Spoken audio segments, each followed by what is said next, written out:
नमस्कार विद्यार्थी मित्रांनो, आज शनिवार आनंददायी शनिवार या उपक्रमांतर्गत आज आपण ॲक्टिव्हिटी आपल्या वर्गामध्ये घेणार आहोत आणि त्या ॲक्टिव्हिटीचं नाव आहे कम्युनिकेशन स्किल, ज्याला आपण संवाद कौशल्य हा एक टायटल दिलेला आहे। त्या अंतर्गत आपल्या वर्गातील दोन विद्यार्थीनी एका विषयावर अतिशय सुंदर संवाद साधणार आहेत। मुलांमध्ये एक संवाद कौशल्य आपसामध्ये बोलण्याची स्किल डेव्हलप व्हावे या दृष्टीने हा उपक्रम आपल्या शाळेमध्ये आपल्या वर्गात आपण आयोजित केलेला आहे।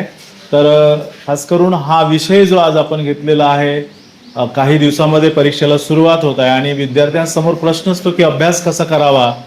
बऱ्याचदा विद्यार्थी हे अभ्यासामध्ये मागे पडतात आणि आजच्या स्पर्धात्मक युगामध्ये जर आपण बघितले तर मुलांच्या तुलनेमध्ये मुली या आघाडीवर आहेत। तर अशा स्थितीमध्ये अलीकडे सामाजिक वातावरण, माहिती तंत्रज्ञान, मोबाईल, इंटरनेट, टीव्ही अशा या सामाजिक वातावरणामध्ये वावरताना आज अभ्यासाचं एक फार मोठं आव्हान विद्यार्थी दशेमध्ये आहे। तर याविषयी आमचे बालगोपाल आज तुमच्यासमोर आपले मत मांडणार आहेत। या अनुषंगाने आमच्या या 8व्या वर्गातील दोन विद्यार्थिनी या विषयावर संवाद साधणार आहेत। त्यांचा आपण संवाद कौशल्य समजून घेऊया। यामध्ये गौरी आणि संबोधिनी या दोन विद्यार्थ्यांमधील संवाद कौशल्य याचा आनंद आज आपण घेऊया। त्यांच्यासाठी आपण खूप खूप शुभेच्छा देऊया। तर मी आज या ठिकाणी या दोनही विद्यार्थिनींना मुलाखत घेण्यासाठी आणि देण्यासाठी पाचारण करतो। आपण सर्वांनी टाळ्या वाजवून त्यांचं अभिनंदन करावं। Welcome Gauri and welcome Sambodhini. आपण सर्वांनी टाळ्या द्याव्यात। नमस्कार, माझे नाव गौरी गोरकार। आज आमच्या क्लासमध्ये ॲक्टिव्हिटी आहे संवाद कौशल्य। तर आज मी आमच्या वर्गातील एक हुशार विद्यार्थिनी संबोधी कासवटे हिच्याशी एक संवाद साजरा करणार आहे। मुलं का अभ्यास करत नाही हा विषय आहे। वेलकम संबोधी, तुमचं आमच्या स्टुडिओमध्ये स्वागत आहे। आपण आपला संवाद सुरू करूया। तर माझा पहिला प्रश्न आहे की विद्यार्थी अभ्यास का करत नाही। प्रत्येक परीक्षेमध्ये मुली आपला पहिला नंबर घेऊन येतात, पण मुलं का नाही करत अभ्यास, तुला काय वाटतं?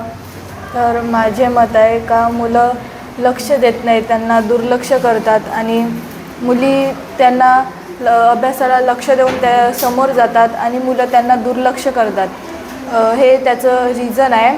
आणि अलीकडे मुली खूप मोठ्या पदावर जात आहे, मुलं दुर्लक्ष करतात अशा गोष्टीला, म्हणून त्यांचा अभ्यासाकडे लक्ष राहत नाही। त्यामुळे मुलं अलीकडे खूप मागे आहे आणि मुली समोर आहेत। तर माझा दुसरा प्रश्न आहे, प्रत्येक विद्यार्थ्यांनी अभ्यासात कसं लक्ष द्यावे, प्रत्येक विद्यार्थ्यांनी अभ्यास कसा करावा, या विषयावर तुझे मत काय आहे? तर प्रत्येक विद्यार्थी अभ्यासाकडे लक्ष देत नाही।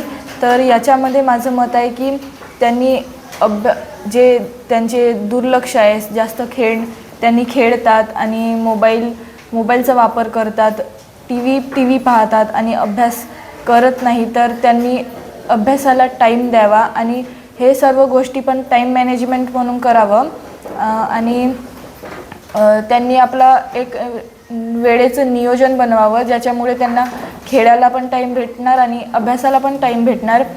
जसं सर काही आज शिकवलेलं आहे त्याला घरी जाऊन वाचायचं, लिहायचं आणि जे धडा संपलेला आहे त्याला त्याच दिवशी त्याची एक्सरसाइज वगैरे जे प्रॅक्टिस एक लिहायचं आहे ते करायचं आणि जे शिकवले जाते ते त्याच दिवशी करायचं। असं नाही की आज नाही करणार उद्या करणार, असं केलं तर मग एक दिवस वाया चालला जातो, ज्याच्यामुळे आपलं लक्ष लागत नाही आणि आपण असंच म्हणतो की नाही आज नाही उद्याच करणार। तर असं नाही। त्यामुळे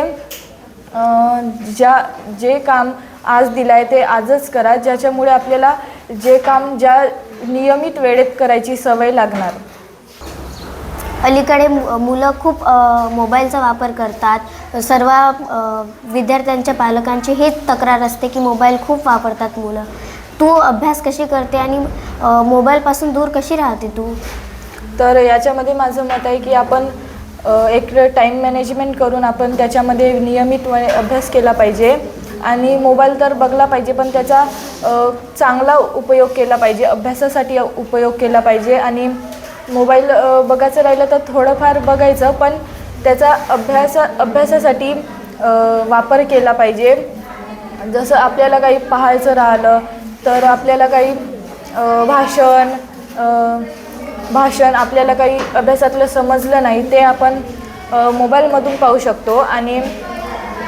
आणि जे मी अभ्यास करते त्याच्यामध्ये माझं अभ्यासापासून दूर कसं राहणं, तर माझा एक टाईमटेबल बनलेला आहे ज्याच्यामध्ये माझं खेळणं, अभ्यास, मोबाईल आणि मी मोबाईलचा अभ्यासासाठी वापर करते, ज्याच्यामुळे मला खूप मदत मिळते. आणि आत्ता टेक्नॉलॉजी वाढलेली आहे ज्याच्यामध्ये आपण AIचा वापर करतो, आर्टिफिशियल इंटेलिजंट. तर त्याच्यामध्ये त्याला आपण काही पण क्वेश्चन्स विचारले तर तो सांगतो, म्हणून आपण त्याचा चांगला वापर केला पाहिजे. आणि चांगला वापर केला पाहिजे, त्याच्यामुळे आपल्याला खूप फायदा होतो, अभ्यासामध्ये लक्ष लागते आपलं. तर मोबाईलचा चुकीचा वापर केला नाही पाहिजे. आणि पालक पण मुलांना मोबाईल देऊन असे त्यांना सोडून देतात, तर त्यांच्याकडे लक्ष दिलं पाहिजे की त्यांनी का पाहत आहे, का करत आहे, त्याचा चांगला उपयोग करत आहे का नाही. त्याच्यामुळे आणि त्यांना कमी मोबाईल दिला पाहिजे, जेणेकरून त्यांचं अभ्यासाकडे लक्ष लागेल आणि मग त्यांना अभ्यास करायची इच्छा लागेल आणि वाचनाची सवय लागेल, लिहायची सवय लागेल, जे काम नियमितपणे करायचं आहे ते त्याची सवय लागेल. म्हणून मोबाईलचा वापर कमी करा आणि चांगल्यासाठी करा. आणि पालकांनी पण त्यांना जास्त मोबाईल द्यायला नाही पाहिजे. परीक्षा जवळ येत आहे, तर तू मुलांना काय संदेश देशील अभ्यास करण्यासाठी? तर माझा संदेश जे आपण लवकर उठलं पाहिजे आणि अभ्यासाला टाईम दिला पाहिजे, ना की मोबाईल, TV यांना बघत बसलं पाहिजे. आणि परीक्षामध्ये जर आपल्याला चांगले गुण पाहिजे असेल तर त्यांचा अभ्यास खूप महत्त्वाचा आहे, जेणेकरून आपलं त्याच्यामध्ये लक्ष लागेल. आणि सकाळी लवकर उठून योगा, मेडिटेशन केलं पाहिजे, ज्याच्याने आपलं एकाग्रता चांगली राहील. आणि पेपरामध्ये तर खूप मुलं चिटिंग करतात, तर त्यांना वाटते की अभ्यास आपल्याला पाठांतर नाही होईल असं वाटते, म्हणून त्यांनी चिटिंग करतात. तर ते पाठांतर करण्यासाठी आपल्याला मेडिटेशन, योगा, नियमितपणे झोप आणि अभ्यासाकडे लक्ष दिलं पाहिजे, ज्याच्यामुळे आपलं लक्ष लागेल आणि जे आपल्याला मोठे मोठे क्वेश्चन आहे ते आपल्याला लवकर पाठ होते. आणि अभ्यासाचा खूप राग करून घेतात मुलं की अभ्यास होत नाही, अभ्यास असा आहे तसा आहे, तर ते तसं नाही केलं पाहिजे. आणि अभ्यासाला जर आपण चांगलं म्हणलं तर आपल्याला तो छान वाटेल आणि आपल्याला अभ्यासाची सवय लागेल, ज्यामुळे अभ्यासामध्ये खूप आपलं लक्ष लागेल. आणि एक नियमितपणे टाईमटेबल पण पाहिजे, ज्याच्यामुळे आपलं खेळण्याकडे लक्ष, अभ्यासाकडे लक्ष आणि काही मनोरंजन पण झाले पाहिजे. असं टाईमटेबल राहिला तर आपल्याला अभ्यासाला आणि मनोरंजनाला खूप छान असं राहील. आणि अभ्यासाचा जास्त टेन्शन घेतात काही मुलं, तर त्या टेन्शन एका टाईमटेबलने आपण पार पाडू शकतो. आणि सकाळी लवकर उठून मेडिटेशन केल्याने तो आपलं मन, आपलं दिमाग असा शांत राहतो. त्यामुळे मेडिटेशन, योगा आणि 6 ते 7 तासाची झोप हे नियमितपणे पाहिजे.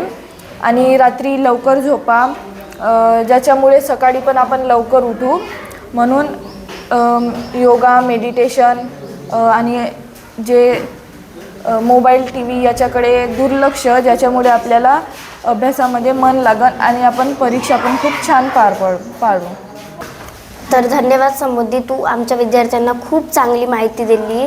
तुझ्या हे माहिती ऐकून सर्व विद्यार्थी अभ्यास करणार, तर मी तुझे मनपूर्वक धन्यवाद करते. धन्यवाद.